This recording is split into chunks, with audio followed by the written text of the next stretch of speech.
Kenalkan saya Zela Gustiriana yang sebagai moderator yang akan memandu jalannya sesi presentasi kita pada siang hari ini. Hari ini kita akan membahas tentang properti investasi yang akan disampaikan oleh kelompok 3.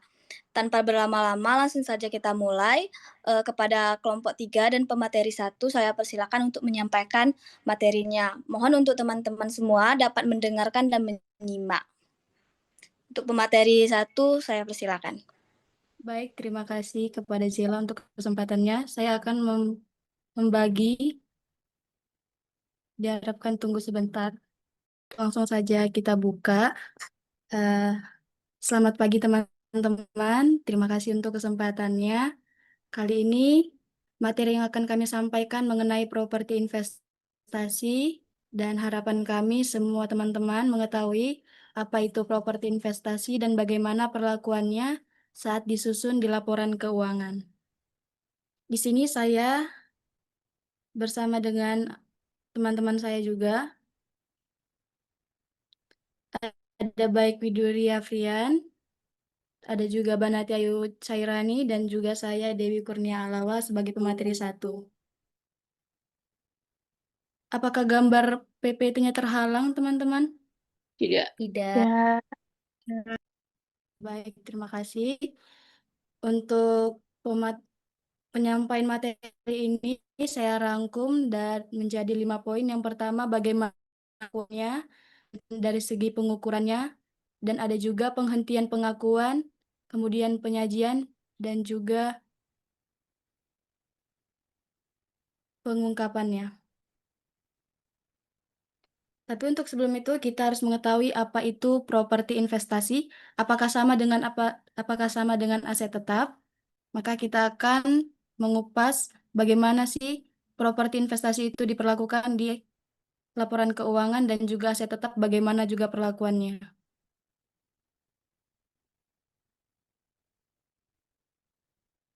Untuk properti investasi adalah tanah atau bangunan yang dikuasai oleh pemilik atau lese yang dipergunakan untuk menghasilkan pendapatan sewa atau rental, bahkan juga kenaikan nilai atau keduanya. Saya berikan contoh. Misalnya perusahaan Yuan ingin membeli gedung apartemen, namun bukan untuk dipakai pribadi atau dengan tujuan buka kantor dengan manajemen perusahaan yang baru. Tapi tujuan Yuan untuk membeli apartemen itu untuk disewakan sehingga Yuan mendapatkan pendapatan sewa. Contoh kedua itu misalnya kenaikan nilai. Nah, bagaimana sih kenaikan nilai itu contohnya seperti apa? Nah, contohnya ini, Andre ingin beli tanah kosong di pinggir kota. Tapi bukan untuk dioperasionalkan dia, tapi tanahnya itu ditahan atau tidak dijual selama beberapa tahun karena tanah semakin lama umumnya bisa diperkirakan harganya akan juga naik.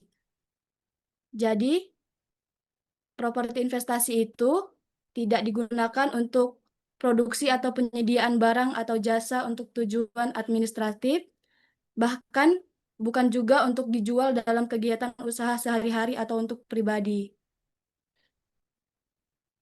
Selanjutnya, kita akan membahas tentang perbedaan properti investasi dan juga aset tetap. Kriterianya dari segi tujuan kepemilikan, kalau properti investasi itu untuk disewakan atau kenaikan nilai. Tapi kalau aset tetap untuk dipakai sendiri dalam operasional. Nah, bagaimana contohnya aset tetap itu seperti apa sih? Misalnya nih, bangunan yang mau dipakai sendiri. Contoh misalnya gedung kantor, rumah sakit, sekolah, itu disebut sebagai aset tetap karena dipakai sendiri untuk operasional. Kemudian, apakah mesin dan peralatan juga termasuk properti? Jawabannya tidak, karena digunakan untuk membantu kegiatan produksi atau administrasi, begitu juga dengan kendaraan operasional. Itu semua bukan termasuk properti investasi, tapi melainkan aset tetap.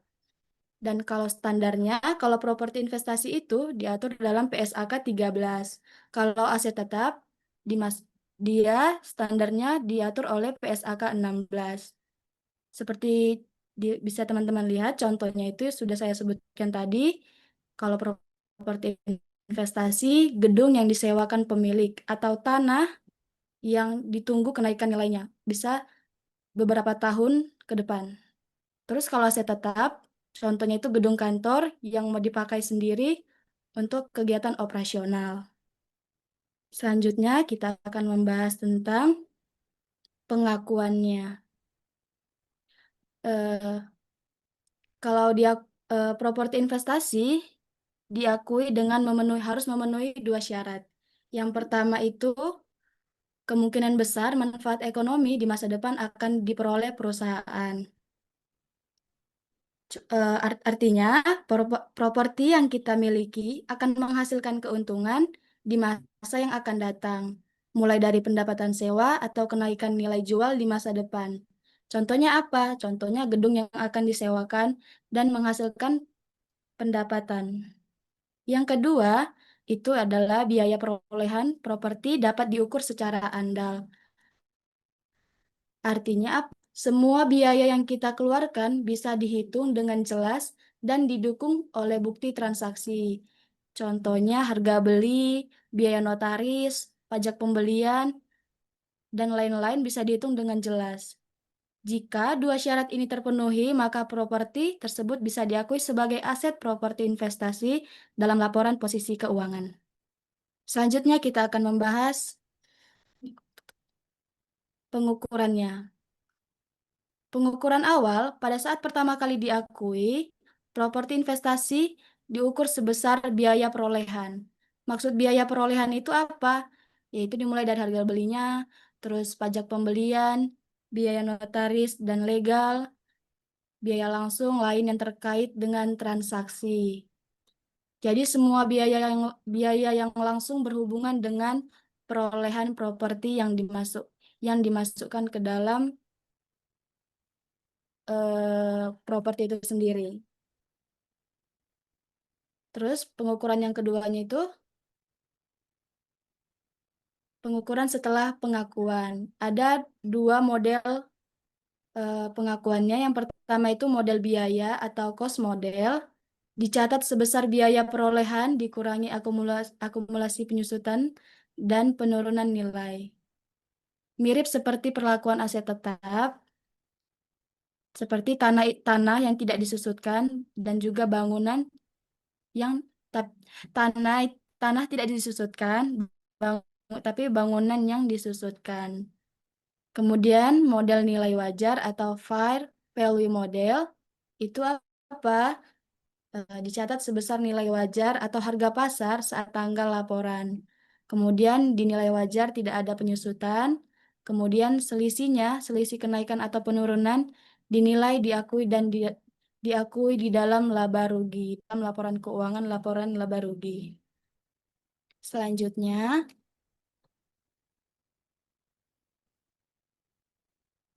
penghentian pengakuan. Menurut PSA ke-13, hmm,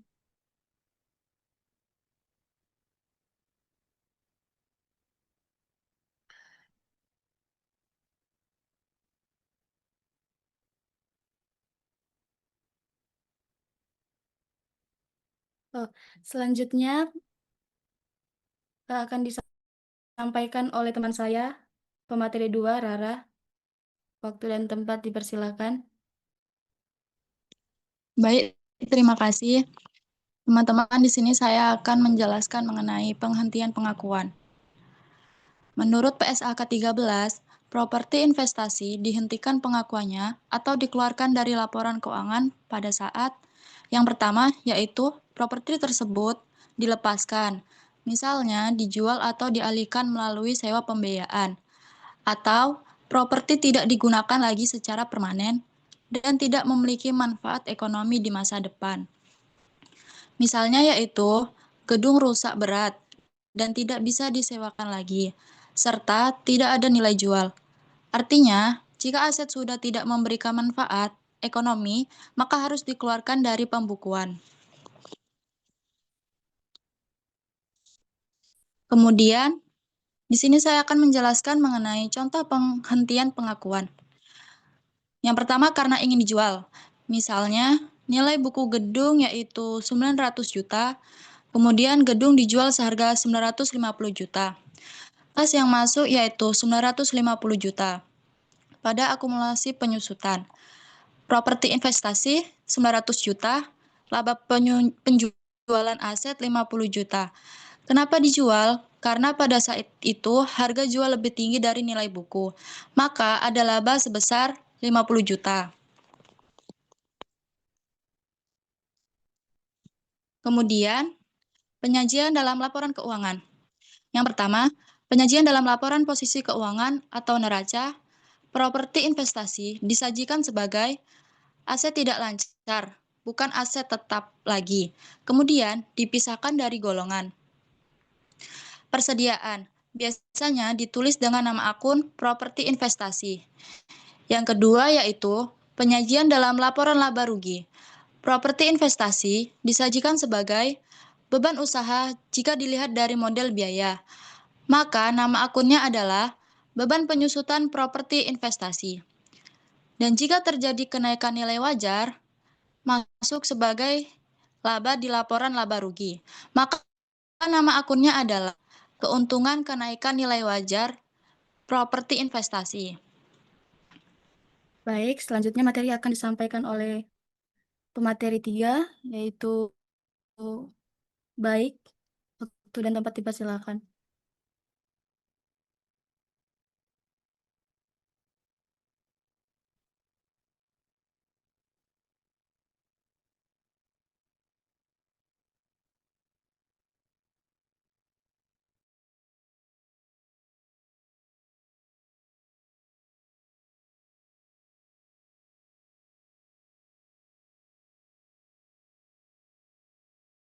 Baik,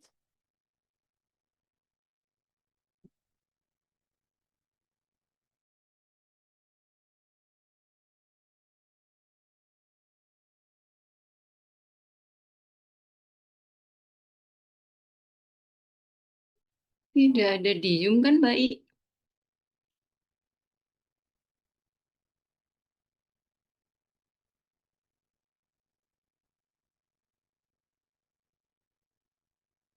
Tidak ada di hadir kan? Tidak hadir kan?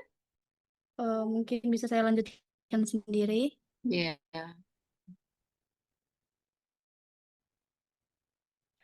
Kemudian kita akan membahas pengungkapan. Pengungkapan dilakukan dalam catatan atau CALK. Kenapa pengungkapannya dilakukan pada CALK ini? Karena di dalam CALK, laporan lebih transparan dan informatif. Tapi akan kita bahas di slide selanjutnya. Karena di dalam laporan keuangan seperti neraca dan laba rugi, hanya terdapat angka saja dan tidak menjabarkannya secara jelas. Contoh nih, di neraca hanya tertulis properti investasi sebesar 1.200.000.000 juta, tetapi tidak menjelaskan seperti model apa yang digunakan, bagaimana nilai wajarnya ditentukan, berapa penyusutannya. Tapi semua penjelasan itu hanya ada di CALK untuk transparansi dan akuntabilitas saat laporan ingin dilihat oleh investor, kreditur, ataupun auditor. Tanpa pengungkapan, angka di laporan bisa menyesatkan. Jadi semua itu harus dirangkum dalam laporan CALK. Mungkin sekian dari materi hari ini. Saya kembalikan kepada moderator. Baik, terima kasih atas pemaparan materinya. Selanjutnya kami akan membuka sesi tanya jawab bagi teman-teman yang masih belum paham tentang properti investasi. Silakan ditanyakan dengan mengangkat tangannya.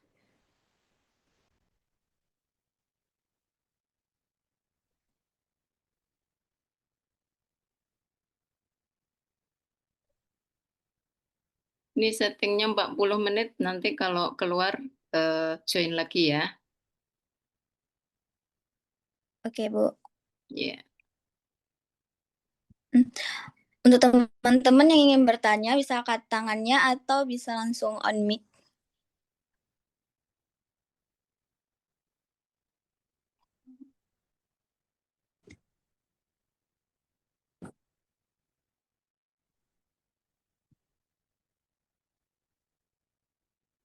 Mungkin dari Saudara Yuan.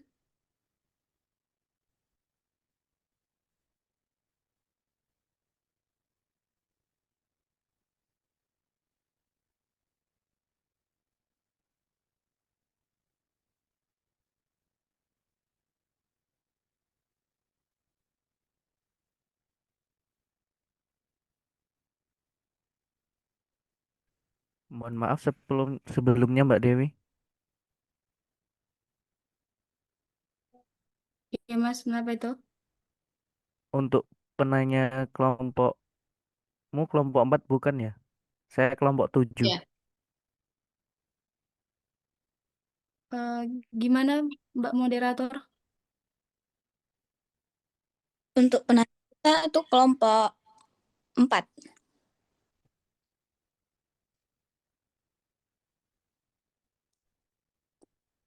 Baik, pada kelompok 4, persilakan untuk bertanya.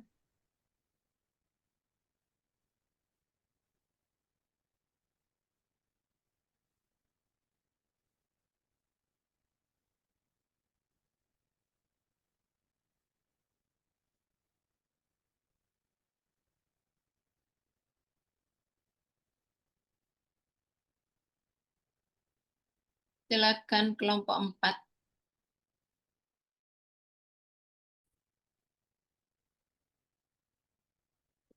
Izin bertanya. Perkenalkan, nama saya Miranti dari kelompok 4. Izin bertanya, Kak. Jika harga pasar properti turun drastis, itu bagaimana pengaruhnya terhadap laporan keuangannya, Kak? Terima kasih. Oke, baik, pertanyaan sangat bagus. Mungkin untuk sebelum menjawab pertanyaan dari Saudari Miranti, mungkin dari teman-teman yang lain ada yang ingin bertanya, nanti jawabannya akan kami sampaikan sekaligus saja.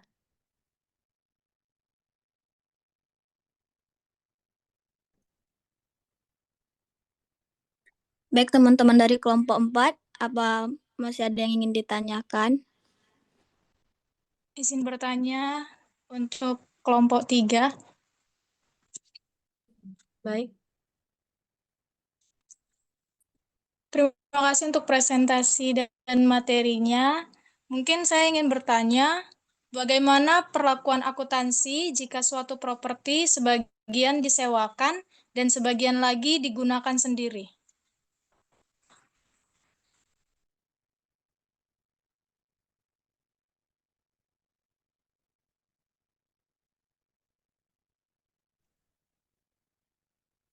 Oke, dari kelompok 4 apa masih ada yang ingin ditanyakan? Izin saya mau bertanya.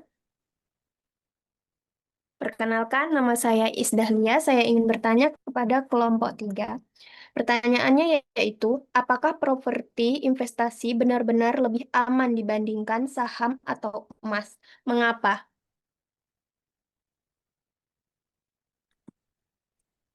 Oke, pertanyaannya sudah cukup atau masih ada lagi? Dari kelompok 4? Dari kelompok 4 sudah cukup, Mbak.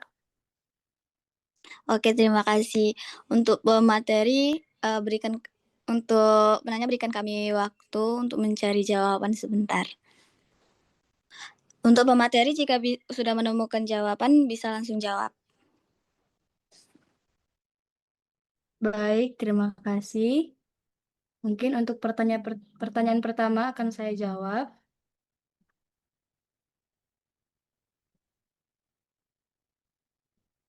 Saya akan menjawab pertanyaan mengenai jika harga pasar properti turun drastis, bagaimana pengaruhnya terhadap laporan keuangan? Tentu ini saya akan berikan jawabannya. Jika properti itu turun, maka akan mempengaruhi laporan keuangan, misalnya di neraca. Nah, di neraca dia akan mengurangi aset kita, sehingga aset terus kalau di laporan laba rugi, perusahaan mungkin harus mengakui kerugian penurunan nilai properti, sehingga laba perusahaan akan menurun. Jadi kesimpulannya jika perusahaan memiliki properti yang dibiayai dengan utang dalam mata uang asing, misalnya USD, maka penurunan nilai properti dapat menyebabkan kerugian selisih kurs sehingga laba perusahaan akan menurunkan lebih singkat. Jadi kalau misalnya harga pasar itu turun drastis akan mempengaruhi di laporan keuangan kita seperti neraca dan juga laporan laba rugi. Mungkin itu saja yang bisa saya jawab. Apakah dari penanya tadi cukup Cukup, jelas? Kak. Terima. Baik. Kemudian untuk pertanyaan yang kedua akan dijawab oleh pemateri 2 oleh Mbak Nati Ayu. Waktu dan tempat saya persilahkan. Baik, terima kasih atas pertanyaannya. Di sini pertanyaannya adalah bagaimana perlakuan akuntansi jika suatu properti sebagian disewakan dan sebagian lagi digunakan sendiri? Dan untuk jawabannya, perlakuan akuntansi untuk properti campuran disewa dan dipakai sendiri adalah jika bisa dipisah secara unit atau lantai, bagian yang disewakan dicatat sebagai properti investasi dalam PSAK 13. Yang kedua, bagian yang dipakai sendiri dicatat sebagai aset tetap PSAK 16. Jika tidak bisa dipisah, lihat porsi yang paling dominan.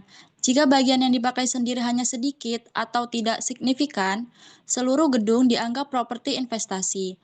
Jika bagian yang dipakai sendiri cukup besar, seluruh gedung dianggap aset tetap. Dan itu untuk jawaban pertanyaan kedua. Apakah sudah jelas? Sudah, Mbak. Terima kasih.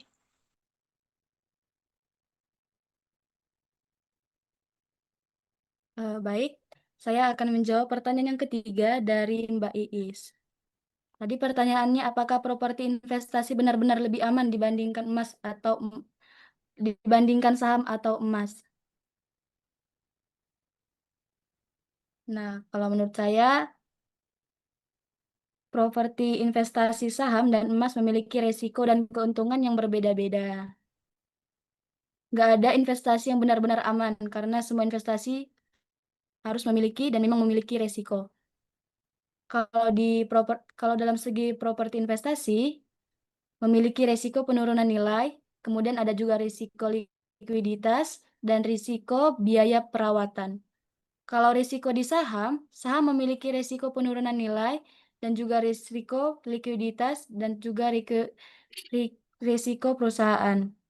Kalau di emas, dia ada risikonya penurunan nilai juga sama kayak penurunan saham. Namun ada juga kelebihan dari properti investasi, yaitu kita akan mendapat pendapatan sewa, maksudnya pendapatan dan juga nilai jangka panjang, di mana properti investasi dapat memiliki nilai jangka panjang yang stabil. Jadi kalau dibilang mana yang lebih aman, itu tergantung dari kitanya. Tuh, kita mau milih emas atau saham, sesuai keinginan hati aja, kepercayaan. Mungkin itu saja yang bisa saya sampaikan materi hari ini. Tapi sebelumnya, apakah jawabannya bisa diterima oleh Mbak Iis? Bisa, Mbak. Terima kasih. Ya, terima kasih juga Mbak Iis. Mungkin itu yang bisa saya jawab dari pertanyaan-pertanyaan teman-teman. Mungkin saya kembalikan kepada juga sudah menjawab beberapa pertanyaan dari teman-teman. Di sini saya akan menyampaikan kesimpulan kita pada presentasi hari ini, yaitu properti investasi K13 adalah tanah atau bangunan yang dimiliki untuk disewakan atau mendapatkan kenaikan nilai. Pengukurannya bisa menggunakan model biaya atau nilai wajar, dan masing-masing berpengaruh terhadap laporan keuangan. Dari pertanyaan yang dibahas juga kita dapat simpulkan bahwa jika harga pasar properti turun drastis, maka dampaknya terhadap laporan keuangan tergantung pada model yang digunakan. Pada model nilai wajar langsung mempengaruhi laba rugi, sedangkan pada model biaya hanya berdampak jika terjadi penurunan nilai. Jika suatu properti sebagian disewakan dan sebagian digunakan sendiri, maka pencatatannya harus dipisahkan sesuai fungsinya atau ditentukan berdasarkan bagian yang lebih dominan. Selain itu, properti investasi memang cenderung lebih stabil dalam jangka panjang dibanding saham atau emas, tetapi tetap memiliki risiko seperti penurunan nilai dan rendahnya likuiditas. Secara keseluruhan, Recording properti in investasi progress. merupakan investasi yang relatif stabil dan transparansi agar laporan keuangan tetap transparan dan akurat. Baik teman-teman, untuk kesimpulan presentasi kita pada siang hari ini cukup. Saya ucapkan terima kasih atas partisipasi teman-teman semua. Presentasi saya akhiri. Wassalamualaikum warahmatullahi wabarakatuh. Selamat siang. Waalaikumsalam warahmatullahi Waalaikumsalam wabarakatuh. warahmatullahi wabarakatuh.